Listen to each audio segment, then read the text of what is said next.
folks, welcome back to Indaba Africa. This is Chris once again.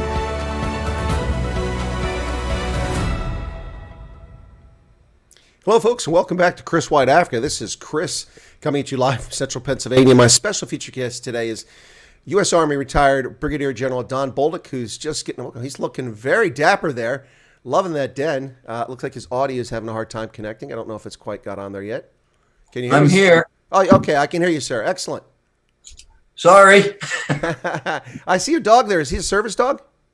Yeah, I got Victor, who's my medical service dog, and we have Bara behind him, who is a retired military working dog with 3 tours in Afghanistan. She was an explosives dog. Jeez, she's got more tours in Afghanistan than I do. Yeah, she's great. I'm just going to stand up, close the door. So, Vic, come on in. Victor, come. Good boy. I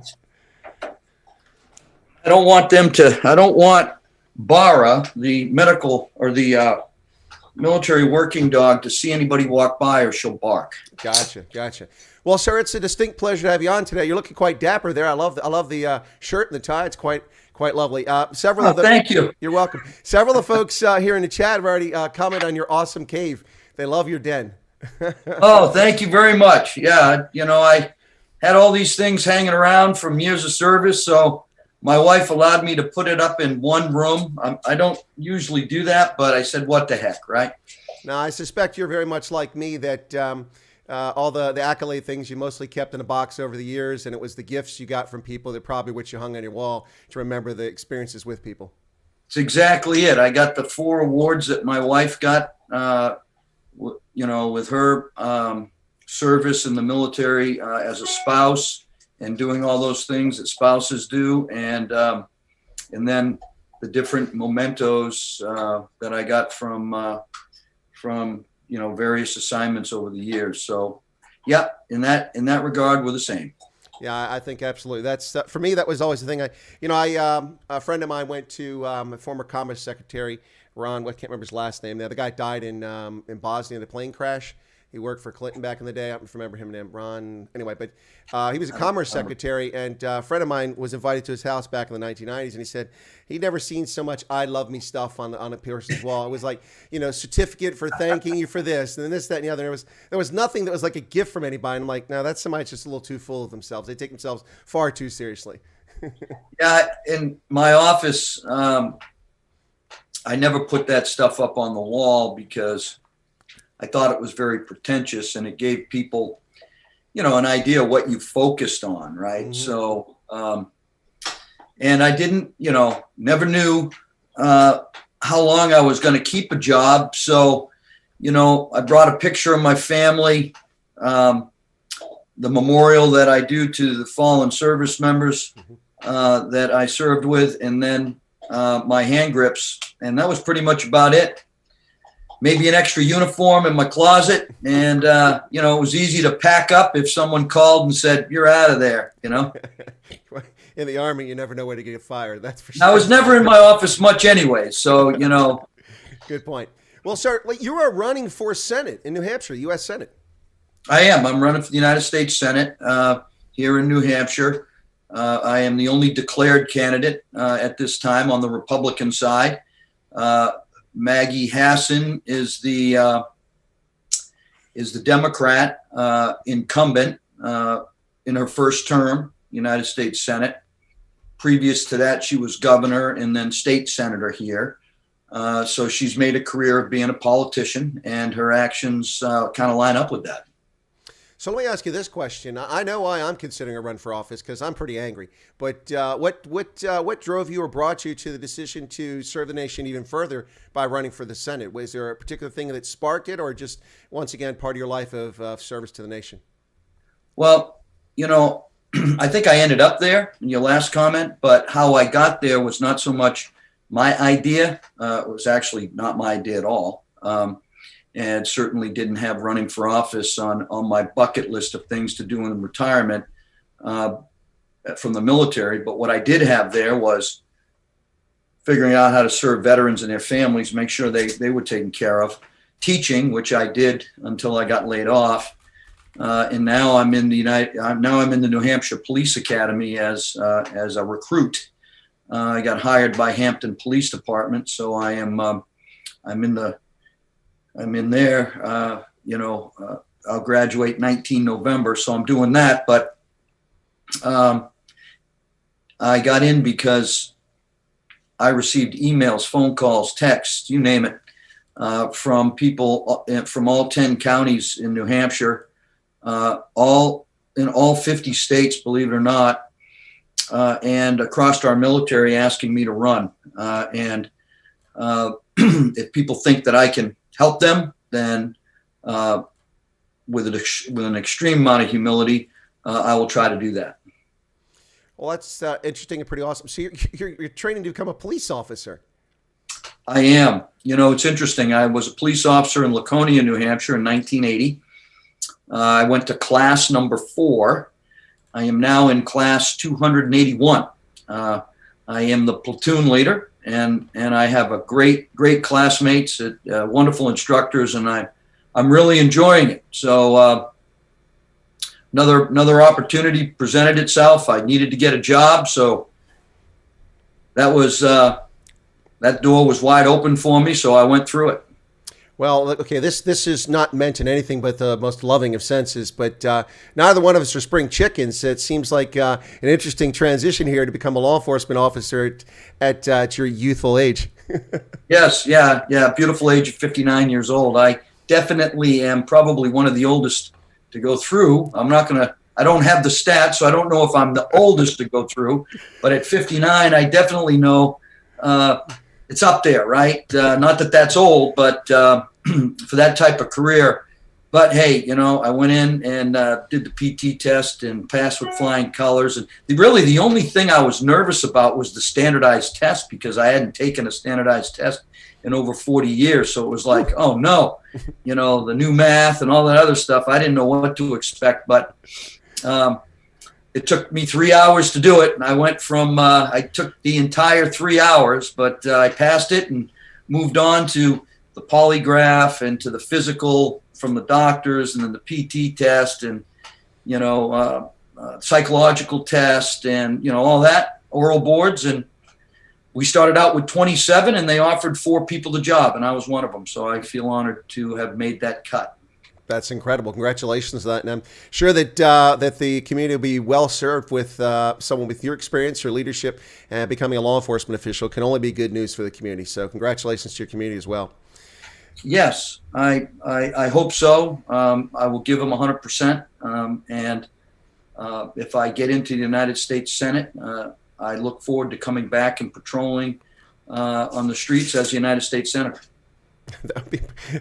That would definitely be something interesting, to say the least. Now, I think I read before I get to that, it's I don't know if the phenomenon is the same there, but I mean, I grew up with the concept of volunteer fire departments over most of our peri-urban and rural areas. I'm sure it's the same in New Hampshire.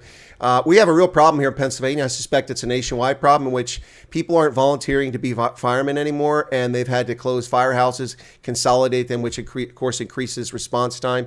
And I've considered myself going and becoming a volunteer fireman. I mean, I'm 57, so okay, you like that? Yeah. Okay, maybe I should do that. Maybe I should do that. Yeah, that's a way to pay back. I think it's an awesome thing to do. So, yeah, it is. And we have the same issues here in New Hampshire. Over the last year, we've lost we've had over 200 law enforcement officers retire or leave. Right, some of them not even retire because of the environment that's out there right now towards our law enforcement. And it's not as acute a problem up here in New Hampshire as it is in other places, but nonetheless, we're touched by it. And I got to tell you, we only have 4,000 law enforcement officers, give or take, here in the state of New Hampshire collectively. So losing 200 in a year's time, is a lot. And then we don't have a lot of them coming into the pipeline. I go around and I talk at different police departments on post-traumatic stress and how the leadership should deal with it, encouraging guys to, ask for help and encouraging that help to be there for them. And I do leadership courses as well, and talking to the chiefs, and, it's just hard to get people to apply. And then when they get people to apply, the the quality is not where it should be. And so, for instance, Manchester Police Department was the last department I went and talked about leadership to their sergeants and above. Well, actually, I think it was corporals. If you had a stripe and rank, boom, Mm-hmm. you were in my little seminar, and the chief told me they had a little over 80 people for 15 slots, and it looked as if he may hire just 2 out of that bunch. So that's what we got, and that's the problem that that we're having. And I hear it all the time. Why the heck do you want to do that? Not because it's a dig on me or anything else. It's just it's not a very it's a profession that people are looking at and going, wow, that's a tough job. Why would you ever want to do it? Kind of thing, right? Yep. No, I got you. But service before self. That's I got you. Now, that's what it is, right? Yeah, that's exactly, what it is. Exactly right. At that's the local level, state level, and national level, right? Absolutely, and it seems to be lost on a lot of people in this country today, and especially the way, as you've kind of alluded to there. Well, that's an awesome coffee mug you got there. Thank you. It's my wife's. She buys these things. I drink out of them. Well, it's a good system. I like it. There you go. It is, right? It works. But the Jokey Atheist, one of the viewers said that if I do become a volunteer fireman, the beard's going to have to go. Listen, Joking Atheist, the beard is just simply a protest for lockdown. I'm trying to audition for the reboot of Duck Dynasty. That's all it's about. You do. I think you would be very competitive for the cast with that beard there. Yes. Well, I don't. But quite it have would be a hazard in a fire. It might, It's a hazard on an elevator or an escalator. Anyway, so this quick question here for one of my viewers. He wanted to know if you've ever been to South Korea. I don't know that part of your career. Did you ever do any tour to South Korea? I did. I did a year in South Korea from 1989 to 1990. I was in Uijeonbu. I was in the field artillery unit, and really enjoyed my tour there. We provided a lot of cover for the DMZ, but I also got to go to the Korean Ranger School, which I really enjoyed. That was a smoker course, and got to do patrols up on the DMZ. So that was also very interesting, educational, and so I enjoyed my 1-year tour over there, getting an understanding of that area of the world and what it takes to assist South Korea in the defense against the communists up north. Now, before we get to anything, talk about Afghanistan, which we're going to talk about here shortly, and also a little bit more about your campaign, those sorts of things. David Otto, who's a colleague of mine from the UK, we've worked together on some security projects related to Africa. He's originally from Cameroon, but he lives in London. He had a couple questions real quick he sent to me from Lincoln if he asked me to ask them. Now, what I like about David is he knows a little bit about you. He knows you're not a one-trick pony. I've told my audience you've been to Afghanistan 10 tours, but obviously you've been to South Korea. You were the SOF commander, Special Operations Forces Africa, SOCAF Africa commander in Africa Command. So he knows you got some Africa experience. So a couple questions. First one, he says, what's the likely implication? Now, this one I'm really not sure what the answer would be because I don't think we know what's going on the ground, but I'll give you a chance. What are the likely implications of potential UK or NATO sanctions against the Taliban? That seems it's kind of hard to answer that question, I think, but if you want to take a stab at it. Well, I think it's necessary to sanction the Taliban. Internationally, we need to get together and sanction the Taliban, and any country that we can connect to supporting Taliban, as well as Al-Qaeda and ISIS. There's many out there. There's many in the Middle East, and it's not just Iran that would be doing it, because Iran is to the west, and they've always been involved from day one. That's why in the initial invasion, we had a team out in Herat doing the stuff out in Herat. A lot of people, because of the books and focusing on the east and focusing up north, don't really understand that initial invasion. It included people not only in Marjar Sharif, Kunduz, down south, also in the east, but also in the west, because it's a regional country, and that's what you have to do. You have to have that footprint out there, be able to influence all that. And you got Iran out there, you got Pakistan, you got the Stan brothers that I like to call them. There's so many of them on the border up there: Uzbekistan, Tajikistan, Kazakhstan. It's a mouthful, but nonetheless, it's a regional area. It's security concerns, nukes in Pakistan, our Indian allies, just a lot there to lose and a lot to go wrong. And so we have to collectively, we should already be working on that. Our State Department should already be working on the sanctions that are going to be put in place on this, on the Taliban. So I think that's a great question. And I'm hoping that our administration is taking the lead on that, because that's what the world needs us to do. Take the lead. Yep. And not concede.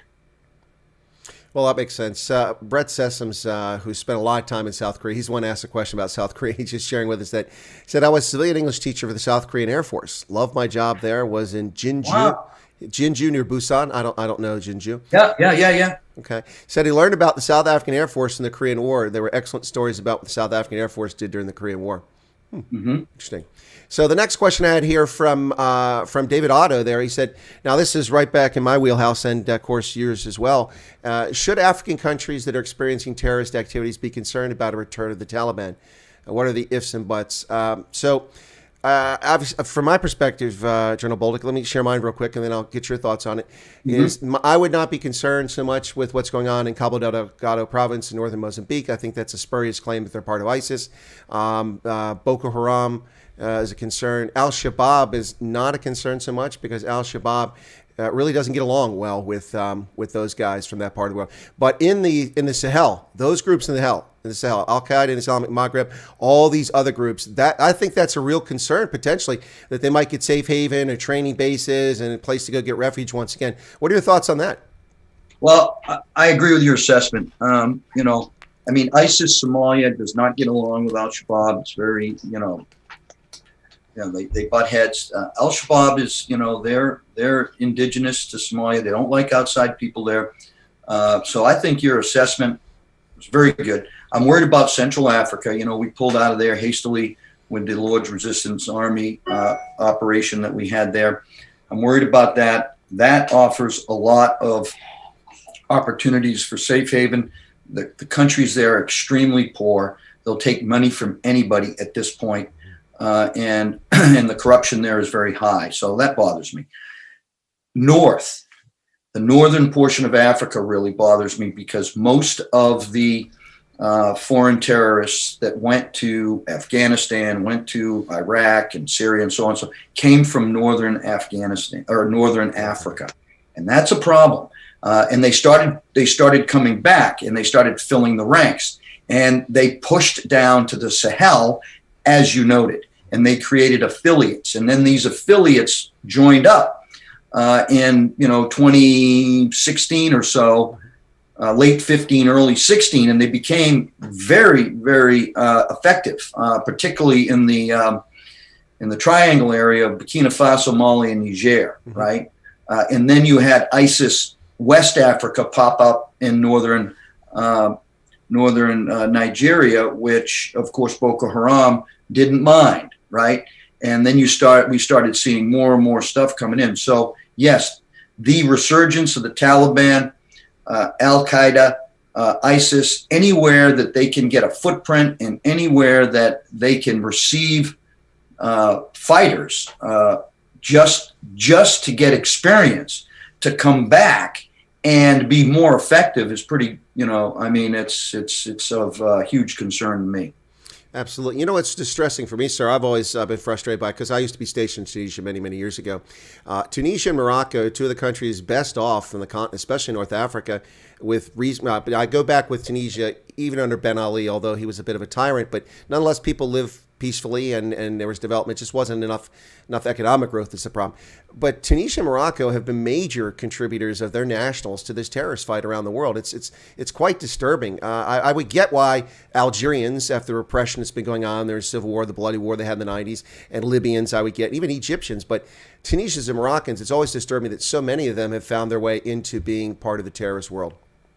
Yeah, absolutely. And excellent comment, because it is something that the Tunisians now and the Moroccans now are embarrassed about, and they're great partners. A lot of we really, between 2015 and 2017 of my command in SOCAF Africa, I mean, we really got involved in Morocco and, tried to help them tamp that down. And they're very capable. The Tunisians are very capable as well. And we were fighting in the Kasserine Pass. I just couldn't believe it. There we are. I mean, we know the history of the Kasserine Pass during World War II. And that's where the terrorists went, right?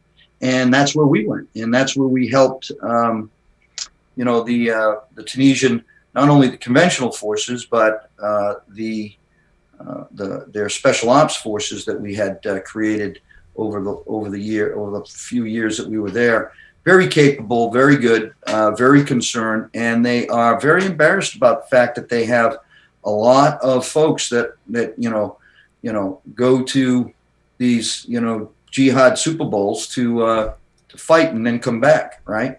Absolutely. No, I think it's a fair point. It's pretty crazy stuff when you think about it. But let me see. We've got a question here from Chris Swanepoel, who's in South Africa. He says, where was the on-the-ground intel when this fiasco took off? I assume he's talking about in Afghanistan. No, it is. Nobody saw a huge force of Taliban heading to Kabul, taking every town and village on the way. Military equipment not destroyed. Okay, before you answer that, sir, let me address that, and then I'll get you to get in here. See, Chris, sure. Here's the problem. Here's the problem, Chris. People will say, and we heard the chairman say that no one saw this. We didn't anticipate this. But I can tell you that for every situation we've had, there's been some analyst who gave a report and usually came out with some sort of prediction. I would be shocked if nobody at the Defense Intelligence Agency or the Central Intelligence Agency or one of our other intelligence organizations did not predict this. I mean, from the time that the current president was elected last year, he's telegraphed that he's going to do this. And he's basically gave the Taliban 10 months to coerce, to threaten, to cajole, to encourage, to bribe all of the governors and the mayors of all the provinces. And you watched as all of that just fell apart instantly, almost overnight, just a matter of days. All these officials were either bought, captured, threatened, whatever it took. The Taliban had a clear human intelligence campaign going on and a campaign to achieve their goals, and they pulled off. If we had nobody from the CIA, nobody from any intelligence agency saw any of this happening over the last 10 months, I find unfathomable to believe. I could be wrong, sir, but your thoughts on that? No, I agree 100%. I don't believe it. And I know for a fact that, when Obama administration changed strategy in middle of 2013-14 from non-combat operations, or from combat operations to non-combat operations, the security situation changed significantly. Taliban resurged, Al-Qaeda resurged, ISIS joined the fight, and they took over slow but sure. Within 2 years, by 2016, the entire rural area, and they did exactly what you just outlined. So I don't need to belabor that point. And once we left, it was a hop, skip, and a jump, into the provincial capitals, take over the provincial capitals, and then of course when we only secure one airport, we give up all the rest of them. We just concentrate all our efforts on one. So they go there. We knew what would happen. We knew the capabilities and capacities of the National Army and National Police. As soon as I saw 2 weeks ago what we did, I looked at my wife and I said, I give it 72 hours. And she goes, really? And I said, yeah, 72 hours. And lo and behold, I don't even think it took that long. This is an unfortunate failure, unmitigated failure at the senior levels, both in the military and on the civilian side. Well, sir, with all the tours you spent over there, obviously you had a lot of colleagues that were Afghans.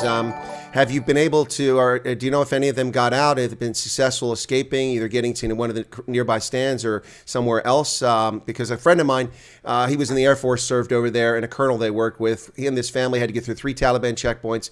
It took days to get through. They managed to get to the airfield. They got stuck outside for 3 days, but got a message this morning that they're out. They're safe.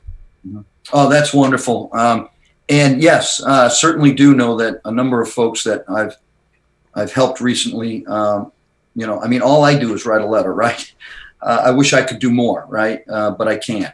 If I was a sitting U.S. Senator, I'd be, there'd be some action, right? Just like Tom Cotton's doing and Dan Crenshaw's doing and others to get folks out. That's just great efforts. I do have a former service member of mine in country right now that is facilitating a lot of our friends to get out. I'm trying to help him as best I can. Forwarded his information over to Senator Cotton, so maybe they have a better way of reaching in than I do because of his position. But nonetheless, these are the efforts that we're trying to do, and I, all day long, messages pop up. Can you please help me? Here's my information. Can you write a letter? I need the letter. Please, please send it to me. So I do that. I hope it helps. I have no magic button I can press, but nonetheless, doing what I can and raising levels of awareness, calls to action. There's a lot of private organizations out there that are also working. And so this is all very good stuff. And I've had so many veterans contact me and say, hey, when are we going in? Just let me know what plane I need to get on, and I'll be there. And I just love our veterans, right? They will rally for freedom. They'll rally for the right cause. They'll do the right thing. They've served before. They know what that means, and it just makes my heart feel good that that they're there, and that we're like people like yourself are helping to get others out, because that's what we have to do. No, it's amazing a lot of the activity that's taking place trying to help get some of these folks out when our government seems to have done so little. Certainly the private sector and individuals, especially veterans groups. I saw that 4 dozen veterans groups demanded a meeting with the president yesterday. I don't know if he did it or if he intends to. I doubt it. But it is disheartening to see what's happening. The moment that it was clear that, as you talked about, that 72-hour window, that everything was falling apart, I started calling this the Saigon scenario. And now a lot of people are saying that. And I've seen these people on the left side of the media be kind of arrogant, Joe Scarborough and others about this. Even Joe Scarborough trying to lecture a Vietnamese refugee about comparing it to Saigon, as if Joe Scarborough knows anything about the fall of Saigon. Right. Yeah. Can you imagine that? There is some big arrogance out there, man. It's just unbelievable to me. Who comes out of the woodwork and what they say. It's just amazing. I am heartened, though, to see that one of our senators, not the one I'm running against, but Senator Shaheen, actually made a official statement about the 31st not being a very good deadline, and that if we have American citizens still there, we need to extend that deadline. So I was happy to see that. Our governor here also did the same thing, following suit, which I was happy to see. He said he's begging the Biden administration. So I hope that means that he is making direct calls to, whomever governors call to get, a message to the president. But that's all good. And I was, though, disheartened when the House today, our House of Representatives voted down the bill to force the president to extend the 31 August deadline. I don't know what they're thinking there. This was their opportunity to shine. This was their opportunity to do something that they hadn't done in a long time. But then they focus on the $3.5 trillion, relief bill that we don't need. That's a waste of money and only going to raise taxes and create more problems for us. So unbelievable focus there. $3.5 trillion on top of a $6 trillion budget, which is 3 times what it was in the year 2000. And on top of that, $2.7 trillion infrastructure bill. We don't have this kind of money. This is absolutely insane. No, we don't. And let's just mention the $800 million embassy that we abandoned. And I know from abandoning embassies in the past, it's always something that we regret. I vehemently, we in Libya, we fortified that embassy to the point where it was impregnable, right? You couldn't get anything near it, right? I mean, we had it locked down, and the ambassador at the time was against leaving. Oh, but no, Washington, D.C., under the Obama administration, hand-wringing, no, we got to get out of there. And then I'll be damned if it wasn't 30 to 45 days later. It's like, oh, well, we shouldn't have done that. Well, it was too late, because what do? They ransack it, they burn it, they do all these things. $800 million facility and an ISAF headquarters that we pumped all kinds of money in. No, we'll just give all that up. That's probably, I don't, 800 million plus probably another, 800 million. I mean, come on. This was just unbelievably irresponsible and made absolutely no sense the way we're doing it. No, it's absolutely criminal. It's interesting though, because 85 billion, right? For the, we got guys walking around with A4s or M4s. My son is in the National Guard here in New Hampshire, and he goes, "We don't even have those kind of weapons." Exactly. Well, it's someone asked this question a little while ago, so let me cover this now since we're talking about things wasted.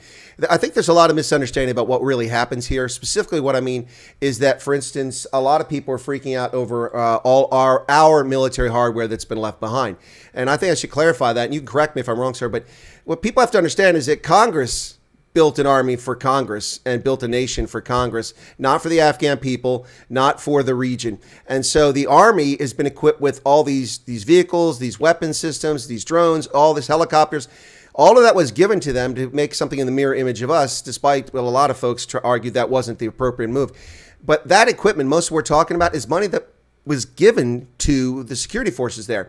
It's not our equipment we've left behind, and I think that's a distinction that a lot of people like. Why do we leave all this stuff behind? Because that's what was used to equip the Afghan security forces. It's not our equipment that was going to come out. And I think a lot of people, have I gotten that wrong, or is that accurate? No, I don't think you have that wrong. I'm not sure how much of our own equipment that we had under our own control that we left behind. I don't have a picture on that, but you're absolutely right. I mean, it's $85 trillion of our money that we spent to equip them. That became their equipment. And so it was left there so that they could use it to defend their country. But, when the first person to leave the country is the president. That's not a good sign. That's not a good sign, right? And he takes all kinds of money with him and, people, what have you. And then he, gets the heck out of his own country. Not good, not a good thing for the Afghan people. That's not a confidence builder, right?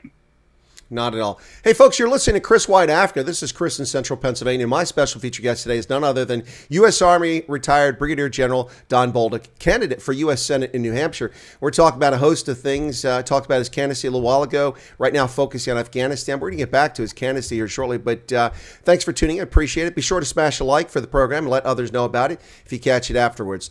Brett asked another question here, sir. He said, have you ever worked with the UK military? I'm sure that you worked extensively with them in Afghanistan, if not anywhere else. But he says it seems like the Brits are the ones rescuing American citizens in Afghanistan. I'm not up on that. I don't know if that's accurate or not.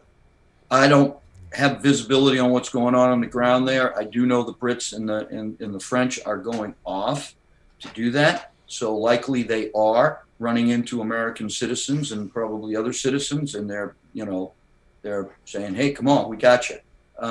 Which I would expect nothing less, right? And we should be doing the same. This should be a joint thing. Safe corridors, bringing people in, multiple airfields under our control, shorten the lines of operation, get people there so they don't have to travel from Kandahar to Kabul, 484 kilometers over enemy territory. That's not a good idea. But I have worked with the Brits in a number of places. Not only Afghanistan, all the way through from the first rotation, all the way up through my 10th rotation, developed some very good friendships there, but also in Africa as well, particularly Northern Africa, because the French and the British and the Dutch and the Germans are very invested in Africa because of what's going on. Heck, the French consider Mali their front line in the war against violent extremist organizations. So, with over 4,000 troops on the ground in the Sahel. So that should tell you something there about the French and about the Brits, and certainly worked with them in a variety of different types of missions in Afghanistan and in Africa. So good folks, very good folks, and I'm glad they're there. I saw earlier this week that Chad has pulled half of its troops from the G5 Sahel force in Mali, brought them back, so that reduced their troop level to 600. They argue that this is simply part of a normal troop reorganization because they don't have the mobility or something. I'm not sure I'm buying the reason Chad pulled back 600 troops. They have more than enough troops to keep that contingent in Mali. Yeah, they sure do, and Mali is in need of it. We had a really good plan for Mali in 2016 and 2017, and it fell by the wayside. Unfortunate. Mali could look much different today if we had executed that plan, particularly in the tri-border region, but we didn't do it. And so now it's, it's just not what it should be. Same thing with Burkina Faso, same thing with Niger, Northern Cameroon. Chad has its fight against the Nigerian Boko Haram and ISIS West Africa as well, closer to Chad, but nonetheless, they are a leader in that region, and the pullout is, I think, a significant message. Whatever message they're trying to send, I don't know. But if I was the U.S. AFRICOM commander, I would be concerned about it because we've trained them well. They can do the job. And, pulling out half their force structure would concern me. It's interesting when the Secretary of Defense and the chairman recently talked about there's nothing we can do for Americans. We can't do anything. We don't have the resources. I always find it interesting when people just buy answers like that from government officials. I mean, I just went ahead and took a quick look at the current inventory of C-17s in the active force, in the Air Guard and the Air Reserve. I figured, phase maintenance, 1/3 is down for phase maintenance, so probably about half to 60% are available. And I just found that hard to believe, the stories they gave us, not to mention the number of personnel we have in all our services, the troops we have available. And then, you remember last year, sir, that when President Trump was dealing with the pandemic early on and the Democrats in Congress freaked out and said, why isn't he using the war powers and forcing manufacturers to make respirators? Which turned out to be wholly unnecessary. But anyway, they focused on that. But then in the midst of this crisis, we're listening to the Secretary of Defense and the President tell us we can't get people out. We don't have the resources. The wealthiest country in the world doesn't have resources. And then suddenly somebody realized that, oh yeah, the Civil Aviation Reserve Fleet. Let's force Delta and American to give us planes. What is going on with people that it took, that should have been one of the first things that was brought up if we had a shortage of aircraft. Right. Our craft force is always something that we've leaned on, as you mentioned, for many, many years. Capacity, capability is not an American problem, right? We got it. We should have used it. What I heard from the Secretary of Defense, from the chairman, was disappointing for me, and I didn't hold back. I give them no quarter for the decisions that they've made, and they became part of the problem. I was glad that they came out yesterday and actually said that the 31 August deadline is not realistic. They said it to Congress, in that session that they had with the House Armed Services Committee, which led to, one of the members putting in that bill to extend it, forced the president to extend it, but then it got voted down. Come on. When the Secretary of Defense or any member of the cabinet goes to the United States Congress and says, we need this, or this, timeline is not right, and they can do something about it. And then someone tries, and then they fail to push it over the goal line because of politics. It's absolutely wrong, right? And that's why these career politicians, both sides of our in both chambers, need to go. Well, I don't think there's any space between you and I on that view. This is between deep state operatives and career politicians who seem to want to hang around forever. Davy Crockett inspired me as a kid. He went to Congress, he did his time, he left. Me too. Yeah, I absolutely. George Washington, right? Yep. The president, the big kahuna. He could have done anything. He had carte blanche. They would have let him do anything, right? And, when John Adams said, well, I think we should call him His Excellency, right? He said, no way, I'm Mr. President, right? You're public servants, people. You are, this entitlement and this self-serving attitude and this career politician stuff that you've developed over the years with all the benefits that, you live better than the people you serve, which is wrong in my mind. It's time for change. It's time for big change. And we're in this predicament today with our economy, fiscal irresponsibility, safety and security of America, both domestically and foreign. We look weak. We look, we're violating our own values. We're violating our own principles. It's terrible. And we got to change it. We got to change it. You know, I got to be honest with you, sir. Since my retirement in October 2019, oftentimes over the past year, I find myself scratching my head. What exactly was I doing for 36 and a half years in the Army, supporting and defending the Constitution for all Americans? As I've told people time and time again, being an American is not being white, it's not being black, it's not being brown, it's not being green, Asian, Hispanic, it's not being Samoan American, it's not being African American, it's being an American. It's an ideal. Most of us by accident of birth become Americans, and we won the lottery in that respect. But being an American is an ideal. Whereas being a German is very different, being a South African is very different, that sort of thing. And it frustrates me that I support and defend the Constitution for all those Americans, not for select groups, not alienating one group, not teaching critical race theory, telling children to differentiate between, ooh, that person's different because they look different. That's what they're teaching children now. It's quite a frightening prospect. And I just scratch my head. I'm like, what was it all about? I mean, I feel like I've been robbed. Yeah, well, first of all, let me thank you for your service and others out there listening. And, you know, it actually, you know, wasn't in vain. You know that as well as I do. Yeah. You're making a valid point, though, because I've talked to many veterans who feel the same way. Gold Star families, Blue Star, you know, veterans of Vietnam, Korea, even World War II veterans that I saw this weekend that are like, what, you know, what is going on? You know, their generation goes in tilt mode, right? They're like, no way, this, you know, this just can't be happening. This is just not right. And, you know, I mean, I agree with you. They take this oath and they go to Washington, D.C., and then they forget about this oath and they retake it to special interests and lobbyists and to their own self-interests. And they're guilty of that, and they know it. When they look in the mirror, they should be able to recognize exactly, you know, what they're doing. Many of them have politicized this whole event, you know, for their advantage, and that's not right either. I mean, you know, you come out on this for the right reasons, not for political gain, not for politicization purposes, and they continue to do that. And what does that do?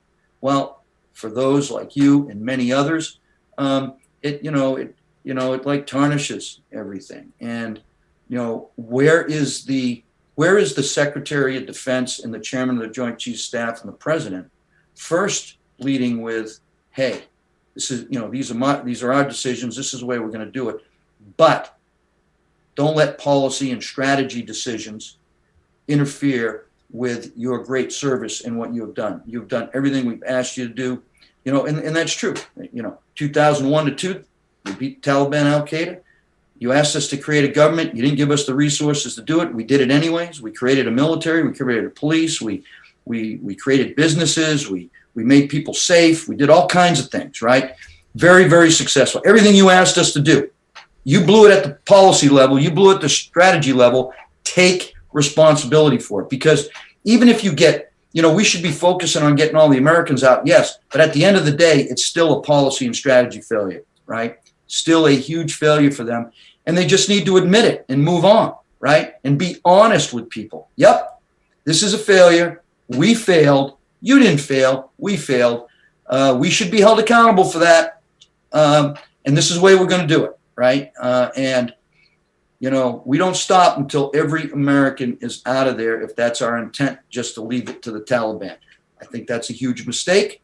And I don't believe, my assessment is it wouldn't have happened under President Trump. But here we are, right? And now we all need to stand up and start saying, enough is enough.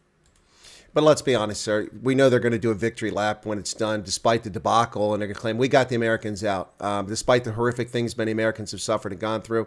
We've already seen the Taliban reneging on every single promise that they made. I mean, executing women in the streets and raping people and shooting people and rounding them up. This is a medieval band of nasty, nasty people who have very little respect for life, and it's very frightening. It's very frightening to think about the prospect of people in Afghanistan being subjected to these ghouls once again. Oh, you're absolutely right. Everybody knew this was going to, you know, I mean, they knew it was going to happen. They knew that the police and military were not going to be able to withstand this. It was all set up. They own 90% of the country. It was a hop, skip, and a jump into the, you know, cities. They did it. They did it quickly. As you said, they made deals with a lot of people. You know, and the ones that they didn't make a deal, they killed them. And they're going around and they're purging people everywhere. And what everyone's focusing on Kabul, but you don't see what's happening in the rural areas in Kandahar, the rural areas outside of Herat and Kunduz and MES and Jalalabad and all these places. I guarantee you it is ugly. People are getting beheaded, they're getting shot, they're getting tortured, women are getting raped. It's just unbelievable. And we're not seeing that, and they're not talking about it. Yep. I listened to the Pentagon press brief. They got a 2-star general up there, and and the press secretary, numbers, this. Look how great we are. We're flying these people out. They don't even know what the hell they're doing really, and who they're flying out. The only thing they know is they're flying people out of Kabul, and they're flying them to X, right? Yeah. Beyond that, they have no idea, and they're completely, just putting the blinders on what you just described about really what's going on the ground by this, as you characterize it, a medieval band of marauders and killers. Yep. One thing I do find interesting about this is that the press has woken up and actually begun to ask genuine questions of the president about a year and a half too late. If they'd asked any questions remotely like this during the so-called campaign of last year, this guy would have gotten 23 votes. I mean, it's just ridiculous. I mean, so, I saw the clip. You put him there. Not no, me. They put him there. Oh, exactly. Not me. But I didn't either. So that's right. You know what I'm saying? I mean, when I say that, I mean the press. I mean the media. Yeah, the press. They put that man in the White House. They absolutely did. But now they're finally waking up. So I saw the clip where he's asked the question, but President Biden, people are falling off of C-17s. That was 4 or 5 days ago. Can you believe such a callous, heartless, uncaring comment? Oh, my gosh. Yeah. It doesn't matter if it was a year ago. Right. The fact is, people were falling off of a C-17 taking off from Kabul because you put that in place. Yep. Unbelievable. It is unbelievable. Unbelievable. I tell you what, if we were that callous in the way we operated on the ground in Afghanistan, we'd all gone to jail. Yeah. No. You killed a bunch of civilians. Oh, that was 4 or 5 days ago. It doesn't matter. You know what I mean? I mean, we would have been drawn and quartered, So, there's a time when, so what is the crime, right? What is the crime for abandoning American citizens and leaving them to be killed? What is that crime? That's a big crime in my mind. It certainly qualifies as a high crime or misdemeanor to me for an impeachment. That'd be my view on it. Well, I tell you what, in the police academy, here in New Hampshire, we were studying the criminal code last night in our block of instruction, and we talked about homicides, right? That was the first block that we got. So it's a second-degree murder thing, right? I mean, it meets all the criteria for second-degree murder. It really does, and wow. People are going to go, "Oh my God, he's accusing the president of second-degree murder." Well, what do you think this is? Just because you sit in Washington, D.C. in the White House or the Capitol, you don't think that your decisions don't have consequences, right? They do have consequences, particularly when you're the one directing it. And they have consequences. And I know you're sick to your stomach. I'm sick to my stomach. Many Americans are sick to their stomach. Over 75% of them are. I don't know who the other 25 or 24% are, but they need to wake up because 100% of America should be like, this is wrong. Absolutely. Well, sir, let me get a switch back to Africa here very quickly, and then I want to get back to your campaign before we run out of time. But, both of us have spent a lot of our career overseas. I had 4 tours in Europe and 8 in Africa, so I have a lot of Africa experience. And, of course, you were SOCAF commander. There's an exercise that not a lot of people are aware of that I think is an amazing exercise to build interoperability and partnership with our African friends and allies, and that's Flintlock. What are your thoughts on Flintlock? Love Flintlock.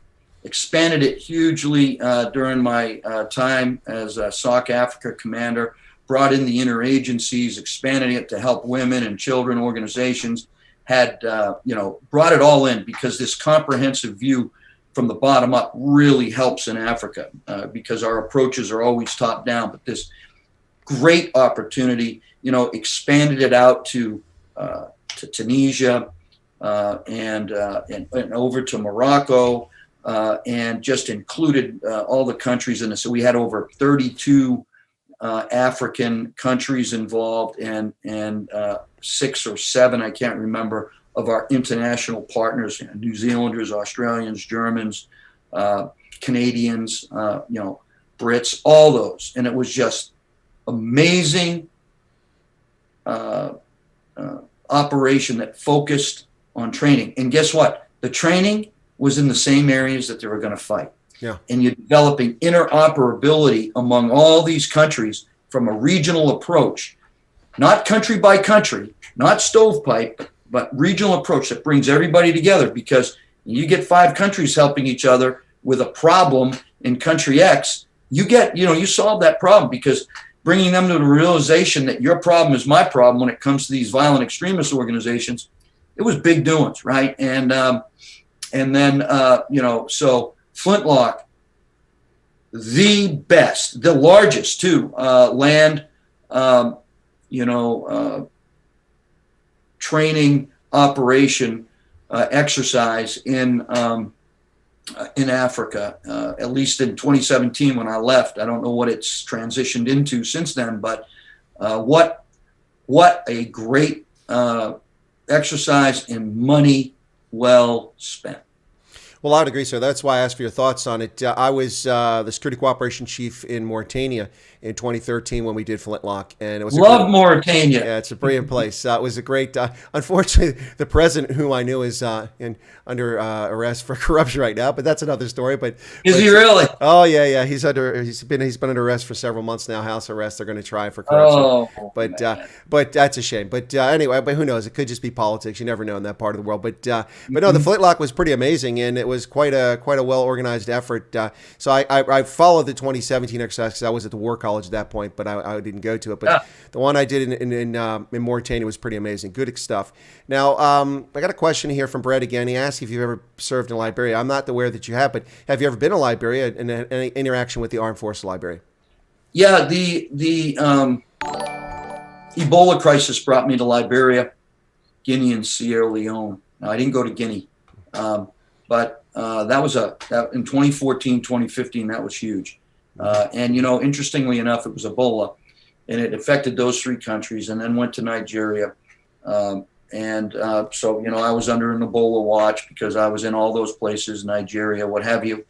And so, yes, and we had, some soft operations in there. We had conventional operations in there that we were responsible for. And so this was a, very important place. Liberia has been a great partner over the years. Senegal and Mauritania, they were all tied in there because we had intermediate staging bases that we used during this time. But, interestingly enough, we didn't shut down the entire world, right? Even though it spread to Europe and it spread to the United States, we didn't shut down. We didn't go crazy. People didn't lose businesses and so on and so forth. And we didn't ruin our economy and create an economic crisis. Interesting, huh? And that was Ebola. So I got to tell you, yes, I have experience there, and it's training experience. It's also we had some SEALs that went there to do boat training and stuff like that with them. And so, fond memories and great partner. Well, I don't know. You and I have only passed each other tangentially over the years in Africa and other places, but we have kind of linked at times. I don't know if you realize that that I was the person responsible for the security sector reform and rebuilding the AFL. Took it from 102 soldiers to 2,000. One of the reasons I was excited about that. That's awesome. Yeah. No, I didn't know that. Oh, you didn't know that? No, I was there from 2007, 2008. When I arrived, the program was in complete jeopardy. It was out of money. We were on the verge of collapse. Yeah. And they were able to get money from Congress because Ellen Johnson Sirleaf went to Congress, got $35 million. We stretched it out. PA and DynCorp worked for me in the embassy, and I had to redesign the entire plan because when I arrived, it was supposed to be over, but they had underfunded it. So we went from June of 2007 from 102 soldiers to September of 2008. We had the 1st Battalion activated, 13 independent companies, and 2,137 soldiers. One of the things I liked about it when I got this opportunity is that I was going to get to build a Coast Guard. How often does an Army officer get to build a Coast Guard? I know it. It's pretty awesome, right? but it didn't quite work out that way. So we did the survey. We got it all ready. We got the 1206 money in place. For those who don't know, that's a counterterrorism fund mechanism that keeps changing over time. Anyway, but we got the money in place, but I couldn't start the Coast Guard because they had to amend their Defense Act. And Brownie Sam McKay and the government amended the Defense Act after I left town. So I didn't get to build the Coast Guard, but I did get to build the Army, which is pretty cool. Well, we were still investing in it when I was way behind you, but I mean, way after you, still a capability that we were investing in, and I want to clarify, when I say I was in charge of the Ebola thing, I was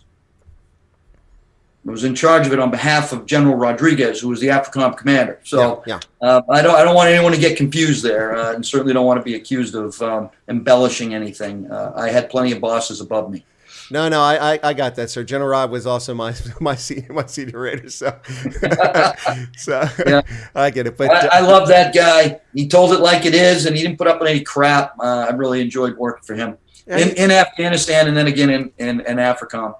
But one-on-one, he's a really quiet guy. He'll chat with you, but it's not like he gets overly excited. That's an interesting thing about him. Yeah. No, you're right. Yeah, he's very calm, very level-headed, very personable guy. And a very, he cares, right? Cares a lot. And it's genuine. But I tell you what, when it comes to, he suffers no fools, right? If it's all about the mission, and it's all about his organization, it's all about the people in it, and don't get crossways of that with him, or you're going to get a different General Rodriguez. when he was sending me down to be the advisor at the U.S. mission in the African Union, we were having a conversation in Stuttgart before I left, and he was talking about how when he took a trip to Spain, and he doesn't speak Spanish, and all the Spanish, like, they're asking his aides, his name is Rodriguez, he doesn't speak Spanish, and they're like, he's from New Jersey. That's right. Yeah, he used to talk about that. Yeah, not a lick of it. No, he doesn't speak anything. No, so. Not a lick. I think it surprises some people, but he's like 6'8", right? So he doesn't look like, he's a big guy, right? Anyways, fond memories of working for him both in Afghanistan and in Africa, and I have him to thank for getting Special Operations Command Africa. He's the one that invested in me and trusted me with that command. So I'm grateful for him for a number of reasons.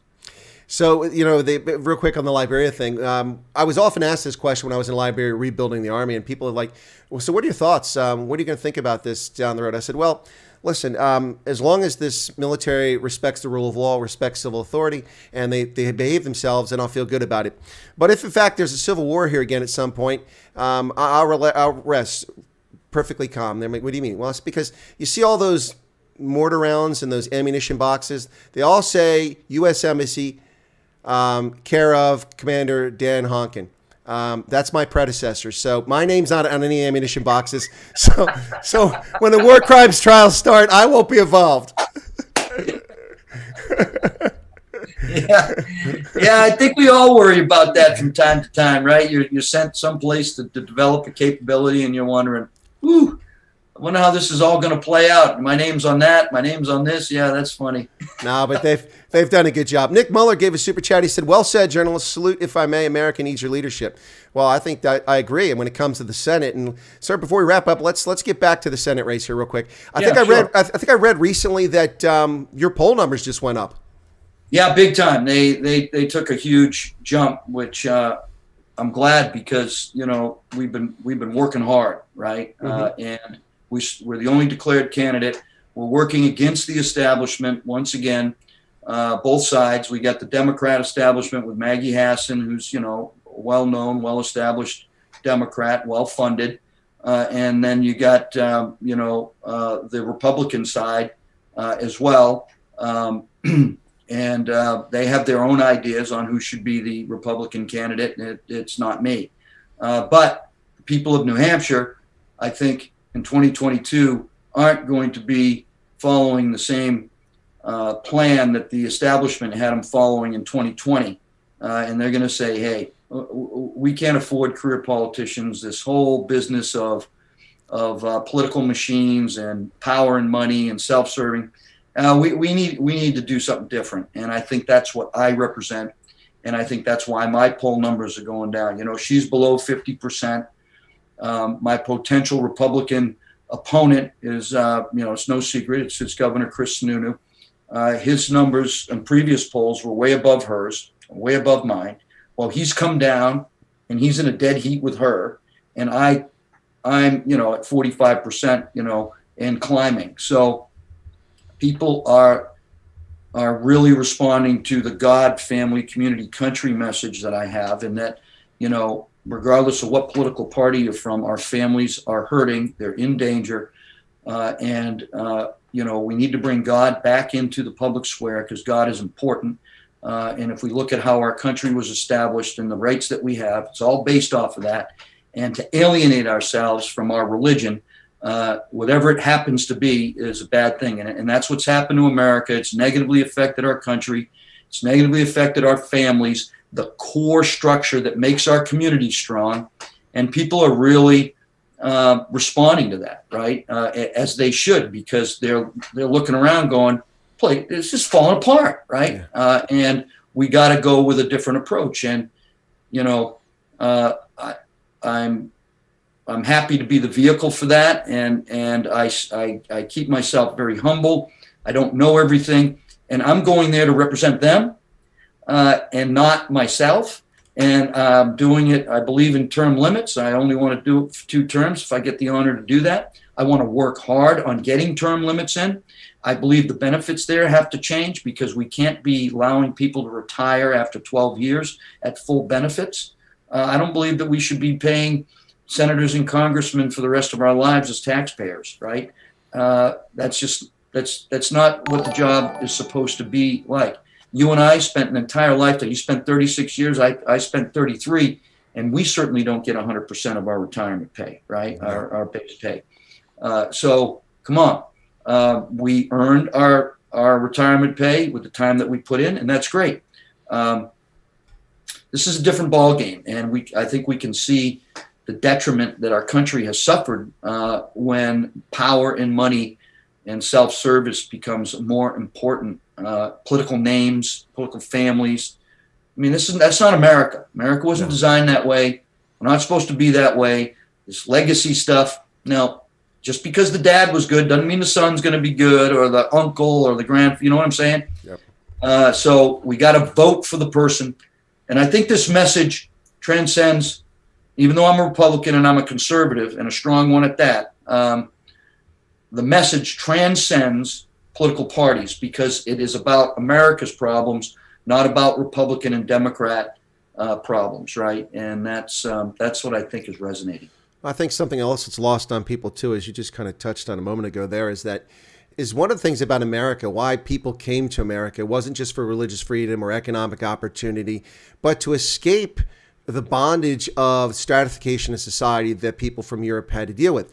So you are what your father was, what your grandfather was in Europe, not here.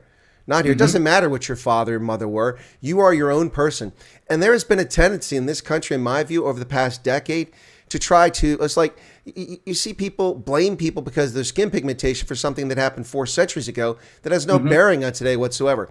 So, for instance, we have what I think is a ludicrous conversation about reparations for slavery. I have 8 great-great-grandfathers, of course. We all do. We wouldn't be here. And 7 of them fought for Union regiments in Maryland and West Virginia during the Civil War. I want my reparations back because they ended slavery.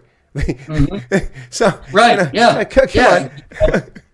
Exactly. When my grandson comes home from school, he's 8 years old, and he looks at me and he says, "Bubba, why am I bad because I'm white?" We got a problem in our schools. Yeah, exactly.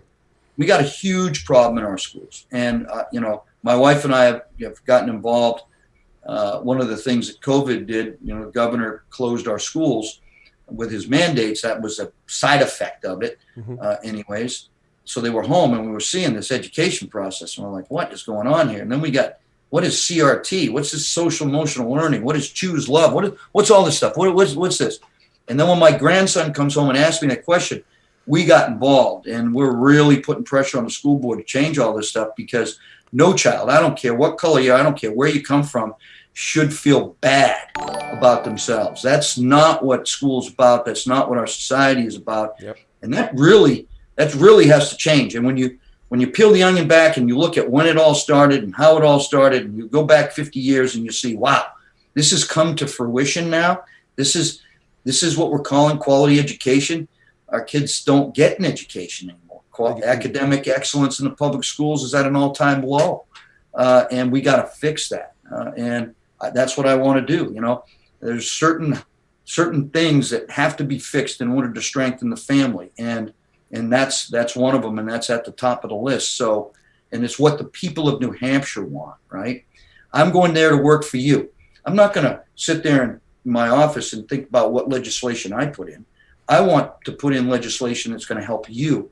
And that's a completely different approach, because most of the time it's top down. Oh, I put 86 bills in. This is Gene Shaheen and Maggie Hassan talking.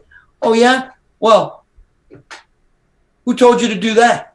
What are you doing that for, right? Was it a demand signal from the bottom up? Was it a demand signal from New Hampshire? No, because you voted 98% of the time with your party, right? Mm-hmm. That's where the demand signal came from. Yep. And, hey, that's wrong as far as I'm concerned. Well, I've always found it bizarre when politicians crow about the number of bills they'd introduced. I'm like, wait a second. So you're the legislative branch, which writes laws. So you're happy or proud of the fact that you wrote 86 laws that restricted our liberty and freedom. That's not what this country is about. It shouldn't be about how many laws you pass. One of the things I loved about Trump is that with a pen, he wiped out pointless federal regulations that were hampering this economy. Right. Yeah. Yeah. I mean, that's next on my list is all of the regulations that interfere with your economic freedom and prosperity and your livelihood, and all the things that are spending us into this unbelievable debt and deficit. It's just unbelievable. And then thirdly, anything connected to our security here in the United States and outside the United States. And you need a national security expert. And Maggie Hassan isn't one of them.